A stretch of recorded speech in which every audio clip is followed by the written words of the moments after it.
প্রশ্ন দেওয়ার সাথে সাথে কেউ লিখবে না, বেল পড়বে তারপর কিন্তু লেখা শুরু করবে। যে লিখবে আমি কিন্তু তার খাতা কেড়ে নিয়ে 1 ঘন্টা রেখে দেবো। বাহ, তোর তো ঘাড়ে বার বেঁকেই যাবে। একটা কাজ কর, ঘুরে বস ঘুরে বস। তুই যখন ওর খাতা দেখেই লিখবি তাহলে ঘুরে বস। বসে থাক। পড়াশোনা না করলে তো এটাই হয়, জানিস তো। সারা বছর না পড়ে পরীক্ষা দিতে আসিস কেন তোরা? এই লাস্ট বেঞ্চ, তুমি যদি আর একবার কথা বলেছো তো টেনে নিয়ে এসে সামনে বসাবো আমি ফার্স্ট বেঞ্চে। বুলুদাকে বলো না 1 কাপ চা নিয়ে আসতে। আমি কিন্তু সব দেখছি যে যা করছিস। কেউ কোনো কথা বলবি না, নিজের খাতার দিকে তাকা।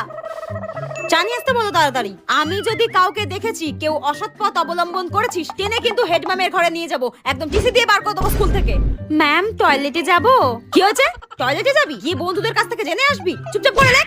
তুই যদি আর একবার কথা বলেছিস আর একবার ঘাড় ঘুরিয়েছিস, আমি কিন্তু তোর খাতা নিয়ে -10 করে দেবো। হ্যাঁ, এমসিকিউ গুলো বাদ রেখেছিস কার জন্য? হল কালেকশন করে লিখবি তার জন্য? বেল পড়ার সাথে সাথে কিন্তু আমি সবার খাতা নিয়ে নেবো, কেউ কিন্তু লিখবে না বলে দিলাম। বেল পড়ার সাথে সাথে। হ্যাঁ, ওই তো বেল পড়ে গেল। খাতা দাও, খাতা দাও। স্টপ রাইটিং, খাতা দাও সব। আর তোমরা সাবস্ক্রাইব করো।